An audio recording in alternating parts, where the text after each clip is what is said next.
민수기 20장 1절에서 13절까지의 말씀을 제가 봉독하겠습니다.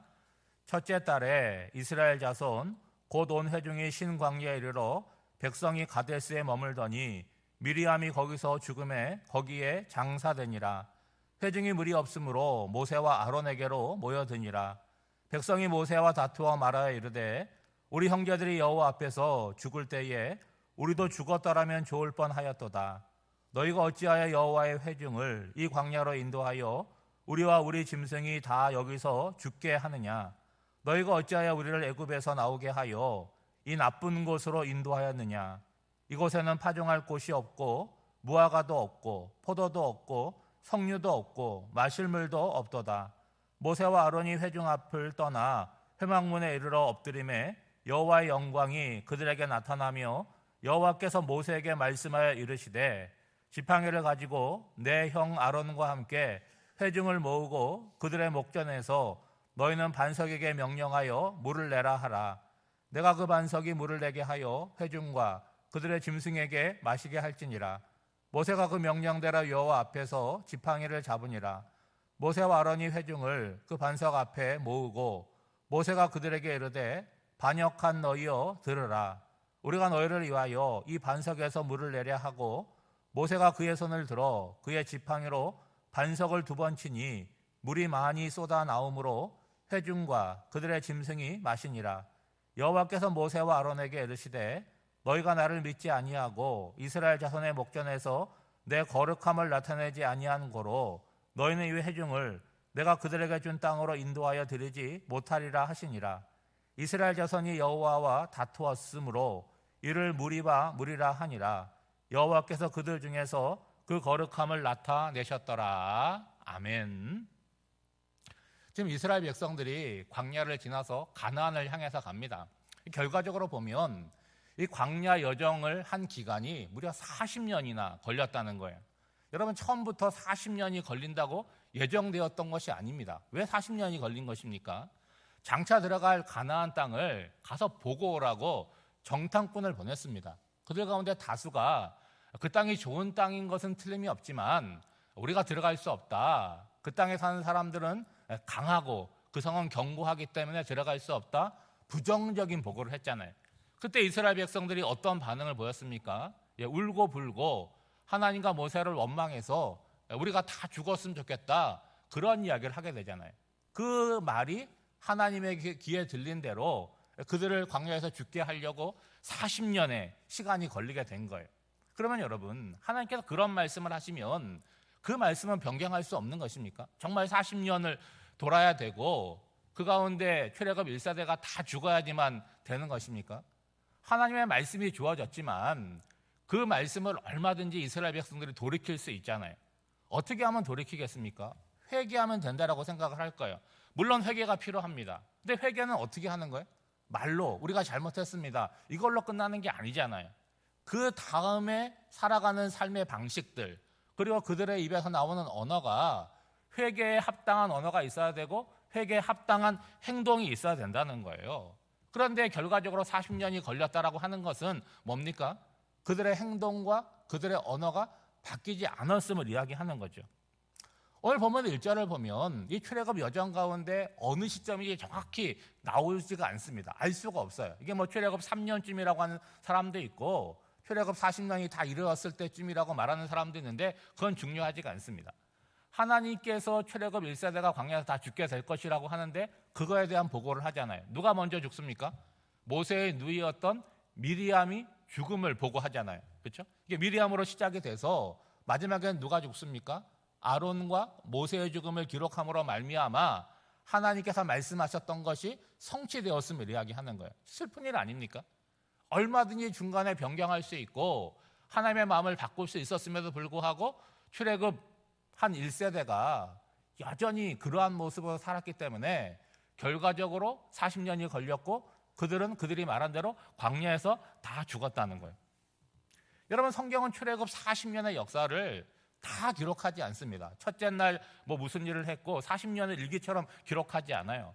드문드문 기록하고 있죠.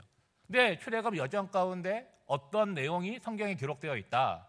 그러면은 기록될 만한 이유가 있지 않겠습니까? 오늘 말씀해 보면 하나의 문제가 생긴 거잖아요. 시험이 생긴 겁니다. 그러면 그 문제는 왜 주어지는 거죠? 아니, 살다 보면 문제가 있을 수밖에 없겠지만 우리가 출애굽 전체의 관점으로 보게 될 때 이들이 이미 시험이 들어서 하나님의 경고의 말씀, 심판의 말씀을 들었습니다. 그런 상황에서 시험을 만났다는 건 뭐예요? 시험 보는 거잖아요. 너희들이 그동안 좀 공부를 했냐? 좀 달라졌냐? 내가 얼마든지 돌이킬 마음이 있다. 그런 시험을 보게 되는데 또 결과적으로 보면 그 시험에 어떻게 한 겁니까? 낙제를 한 거라고 얘기할 수가 있겠죠. 여러분, 2절에 보니까 어떤 문제입니까? 물이 없는 문제예요. 여러분, 새삼스러운 문제가 아니잖아요. 여러분, 광야는 원래 물이 없습니다. 그러면 그동안은 뭐 마시고 산 거예요? 정확히 알 수는 없지만 뭐 중간에 오아시스가 있었는지 중간에 뭐 어디에서 비가 내렸는지 모르겠지만 물이 있었으니까 그동안 먹고 살았겠죠. 그리고 그 물을 저장하고 갖고 다니면서 마셨겠죠. 그런데 그 물이 똑 떨어졌다는 거예요. 예? 여러분, 앞서서 말씀드렸지만 물이 떨어지는 문제뿐만이 아니라 출애굽한 이스라엘 백성들도 그렇고 우리에게도 언제나 문제가 있을 수 있는 거예요. 여러분, 문제를 만나면 어떻게 합니까? 문제를 풀면 되는 거 아닙니까? 근데 문제를 풀려면 이 문제의 근원과 원인을 파악을 해야 되는 거죠. 그렇죠? 그리고 내가 해결할 수 있는 문제인지 아니면 외부의 도움이 필요한 건지, 우리의 신앙인이라고 한다면 이게 내가 열심히 해서 해결할 문제인지 하나님이 도와줘야 되는 문제인지를 판단을 해야 되는 거 아니겠습니까? 그런데 이스라엘 백성들의 문제는 뭐예요? 그 문제의 원인이 무엇인지를 생각하거나 문제를 풀려고 애쓰지를 않고 항상 감정적인 반응을 먼저 보인다는 거예요. 여러분, 3절에서 5절을 보면 물이 없으니까 모세와 아론에게 오는데 어떻게 와서 반응하는 게 뭡니까? 너희들 때문이라고 싸우자고 지금 달려드는 거 아니겠습니까? 그들의 논리는요, 출애굽 첫날부터 오늘까지 똑같다는 거예요. 뭐라고 얘기합니까? 자신들의 신태를 한탄하는 거잖아요. 그리고 죽겠다고 얘기합니다. 특별히 뭐라고 얘기하냐면 반역하던 자들이 하나님의 심판으로 죽게 되었을 때 우리도 같이 죽었더라면 좋았을 텐데라고 얘기하는 거예요. 여러분, 정말 죽는 것이 좋은 사람이 어디에 있겠습니까? 이건 본심이 아닌 거예요. 그러니까 기분이 나쁘고 감정이 상하니까 어깃장 놓듯이 그렇게 늘 말하고 살았다는 거죠. 그러면 이들의 말을 고지고대로 들으면 뭡니까? 살아있는 것이 싫다는 이야기 아니겠어요? 그리고 광야에서 다 죽이려고 누구라고 얘기하고 있지 않지만 하나님이 분명하잖아요. 하나님이 우리를 광야로 끌고 나왔다고 얘기하는 거죠. 여러분, 광야가 어떤 곳인지 모릅니까? 다 알고 있잖아요. 광야는 아무것도 없는 곳인데 말해봤자 아무런 의미도 없는 뻔한 소리들을 계속해서 얘기를 하고 있습니다. 그들이 지금 말하고 있는 파종할 수 있는 땅, 무화과와 포도와 석류와 마실 물이 있는 곳, 거기가 어디입니까?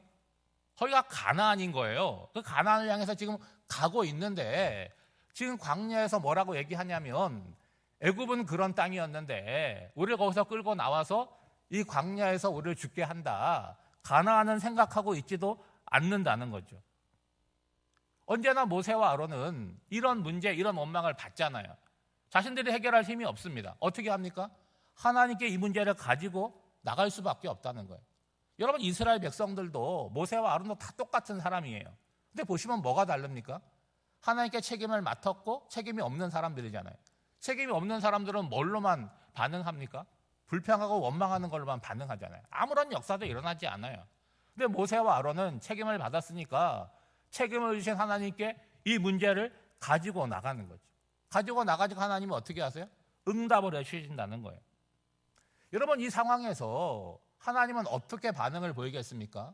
지난번처럼 너희들 또 죽겠다 그러냐? 그러면 당장 죽이겠다.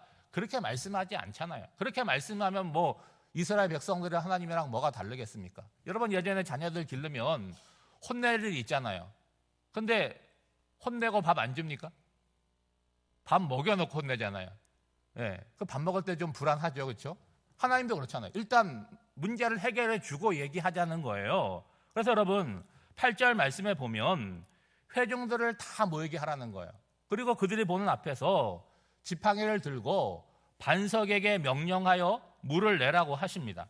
그러면 여러분, 이 바위에다가 반석에다가 물을 내라고 명령하는 것은 모세지만 물을 주시는 분은 누굽니까? 하나님이 물을 주시는 거 아니겠어요? 보시는 대로 하나님이 그냥 물을 내시는 것이 아니라 하나님이 세우신 모세를 통해서 물을 내도록 하셨다는 거예요. 모세가 그 명령에 순종하여 행동을 하는데 여러분 자세히 보시면 뭔가 좀 다릅니다. 여러분 10절 말씀해 보면 모세가 이렇게 얘기해요. 반역한 너희여 들으라. 우리가 너희를 위하여 이 반석에서 물을 내랴라고 얘기하고 있어요. 물을 낸다는 얘기가 아니라 물을 내겠느냐라는 얘기를 합니다. 제가 그냥 읽었지만 우리 연극하는 팀이 읽으면 좀 다르겠죠. 여기에 모세의 감정이 들어가 있다는 거예요. 그리고 손에 든 지팡이로 어떻게 합니까? 반석을 2번을 내리치는 거죠. 그랬더니 물이 막 쏟아져 나오는 겁니다. 사람만 마실 뿐만 아니라 짐승들도 다 마시게 되었다는 거예요. 그러니까 물이 없다라는 문제가 이제 해결이 된 거죠. 그런데 하나님께서 회중들이 아니라 모세에게 따로 말씀을 하시는 거죠. 12절 말씀에 보면 너희가 나를 믿지 아니하고 이스라엘 자손의 목전에서 내 거룩함을 나타내지 아니한 고로 너희는 이 회중을 내가 그들에게 준 땅으로 인도하여 드리지 못하리라. 여러분 12절 말씀에 보면 모세와 아론은 이 가나안에 들어갈 가능성이 있었던 것 같아요. 그런데 오늘 이 사건을 계기로 해서 너희들도 들어가지 못할 것이다 라고 말씀을 하는 거죠. 분명히 하나님께서 시킨 대로 한 것 같아요. 그런데 하나님이 그거를 보셨다는 거죠. 그리고 그거 아니다라고 말씀을 하는 거죠. 문제는 해결되었어요. 물 문제가 해결되었지만 모세와 아론이 하나님을 믿지 않았다고 말씀하시고 그 결과 문제는 해결되었지만 나의 거룩함이 백성들 앞에 드러나지 않았다라고 말씀을 하십니다. 그러면 모세가 뭘 잘못했는지 모세의 행동을 복귀할 필요가 있지 않겠습니까? 모세가 백성들 앞에서 하는 말은 자기의 말이 아니잖아요. 누구의 말입니까? 하나님께서 모세에게 백성들에게 하라고 하는 말을 그대로 전하는 거예요. 이걸 대언이라고 합니다. 그리고 어떤 행동을 하게 될 때 하나님께서 모세에게 반석에게 명령하라 이렇게 명령한 행동을 모세는 행동할 뿐이라는 거예요. 그런데 오늘 모세의 말과 행동을 보면 그것과 달랐다라고 하는 거죠. 모세가 백성들 앞에서 지금 말을 하는데 어떻게 말을 하는 거예요? 자신의 감정을 담아서 기분 나쁘다고 하는 것을 드러내고 있다는 거예요. 하나님께서는 그렇게 말씀한 바가 없는데 모세가 자기의 감정을 담아서 이 반역한 자들아 라고 얘기를 하고 있는 거죠. 그 얘기는 뭡니까? 나는 너희들에게 물을 주기 싫다. 그런데 마치 주는 것처럼 말하고 있다는 거예요. 그리고 반석에게 물을 내라고 명하라고 얘기했는데 그 반석을 어떻게 합니까? 지팡이로 내려쳤다는 거예요. 그러니까 상상해 보면 화가 난 거를 그 지팡이로 내려치는 걸로 표현했다는 거죠. 그 결과적으로 모세의 말, 이 반역한 자들아, 그리고 반석을 2번 지팡이로 내리친 행위를 통해서 하나님의 거룩하심이 드러나지 않고 뭐가 드러난 거예요? 모세의 성질만 드러나게 되었다는 거예요. 그러니까 백성들이 목 마르니까 물은 먹었지만 물을 마시고 나서 그 잔상을 놓고 생각해 보면 뭐만 보이겠어요? 모세의 환한 얼굴, 그 사나운 목소리, 지팡이로 반석을 내리치는 그 강팍한 행동만 보였지 하나님께서 우리를 사랑해서 물을 주셨다 그런 거는 전혀 느끼지 못했다는 것이죠. 그래서 오늘 하나님께서 뭐라고 얘기하는 거예요? 모세와 아론 너희들도 가나안 땅에 들어가지 못할 것이다 라고 말씀을 하는 거죠. 여러분 13절에 보면 이 사건의 결과를 뭐라고 얘기하냐면 이스라엘 자손이 여호와와 다투었다. 이스라엘 백성들이 하나님과 싸웠다라고 얘기하는 거예요. 그래서 그곳 이름을 무리바 물 이렇게 부르는 거예요. 무리바라고 하는 것은 다툼이라는 뜻입니다. 여러분 하나님은 우리의 도움이시잖아요. 하나님이 이들을 도와주지 않으면 어떻게 광야를 지나가고 만나를 먹고 물을 마실 수 있겠습니까? 그런데 은혜를 주시는 하나님, 내 생명의 인도자인 하나님과 싸운다는 게 말이 됩니까? 그분과 좋은 관계를 맺어야 되는 게 신앙생활인데 그분을 원망하고 그분과 다툰다라고 하는 거는 여러분 스스로 화를 자초하는 거 아니겠습니까? 이제 연휴를 보내고 있는데 오늘도 여러분 하루를 살아가실 거 아니겠어요? 지금 새벽기도 나오셨으니까 마음이 평온하실 거예요. 근데 여러분 각자의 삶의 제로로 들어가면 나는 평온하고 싶은데 누가 자꾸 건드리죠. 그렇죠? 그래서 화가 나기도 하고 감정이 상하기도 해요. 예. 그럴 때 여러분 오늘 새벽기도 하면서 들었던 말씀과 기도하는 것을 떠올려야 되죠. 그리고 나를 자꾸 바꿔나가야 되는 거죠. 그리고 또 문제를 만나지 않겠습니까? 그러면 짜증이 나고 회피하고 싶은 마음이 들 거예요. 근데 문제는 뭐예요? 시험 보는 거예요. 문제를 잘 풀면 됩니다. 그럼 문제의 원인이 뭐냐? 이 문제를 어떻게 풀 것이냐? 아까 말씀드린 대로 내가 해결할 수 있는지, 하나님이 도와주셔야 되는지를 잘 판단하셔서 내가 할 일을 내가 하고 하나님이 도와주실 일들을 하나님께 도움을 구해야 되는 거예요. 근데 이게 잘못되면 하나님이 하셔야 될 일들을 내가 하겠다고 고집을 부리고, 예? 내가 해야 될 일들을 하나님께 맡기는 그런 우를 범하게 되는 것입니다. 오늘 한 날도 우리의 말과 우리의 행동이 하나님의 거룩하심을 드러내는 복된 한 날이 되시기를 주님의 이름으로 축복합니다. 기도하겠습니다. 하나님 아버지, 인생을 살아가다 보면 뜻하지 않는 문제와 사건을 만나게 됩니다. 그럴 때 감정을 가라앉히고 삶을 돌아보며 문제의 원인을 찾게 하옵소서. 그리하여 그 문제를 하나님께 맡기고 차근히 풀어가게 하옵소서. 이러한 과정이 훈련되게 하사 종과 같은 모습, 어린아이와 같은 마음이 주 안에서 변하여 성장하게 하사 내 안에 갇혀있지 않고 주님의 마음을 헤아리고 따르는 복된 인생들이 되게 하여 주시옵소서. 오늘도 새로운 한 날을 허락하여 주시고 주전에 불러주셔서 말씀을 듣고 기도하게 하시니 감사드립니다. 말씀을 들음이 우리의 믿음이 되게 하여 주시고 기도함이 우리의 능력이 되게 하여 주셔서 오늘 한 날도 감정이 상하는 일 혹은 사건과 문제를 만나게 될 때 들었던 말씀이 생각나게 하여 주시고 기도했던 것들이 응답되게 하여 주셔서 하나님의 사람으로 날마다 새로워질 수 있도록 은혜를 내려 주시옵소서. 5월은 가정의 달입니다. 우리 화도교회 모든 성도들의 가정에 복을 허락하여 주셔서 가정 모두가 예수를 주로 고백하고 잘 믿는 가정들이 되게 하여 주시고 각 가정에 허락하신 하나님의 일들을 온전히 감당할 수 있도록 도와주시옵소서. 환우들을 위하여 기도합니다. 육신의 연약한 가운데 하나님께서 함께하여 주시고 위로하여 주시고 치유와 회복을 명하여 주셔서 예배의 자리에 다시 나와 하나님의 영광스럽게 예배하는 기쁨을 허락하여 주시옵소서. 오늘 한날의 삶도 성령 하나님께 맡겨드리오며 이 모든 간구를 예수님의 이름으로 기도하옵나이다. 아멘.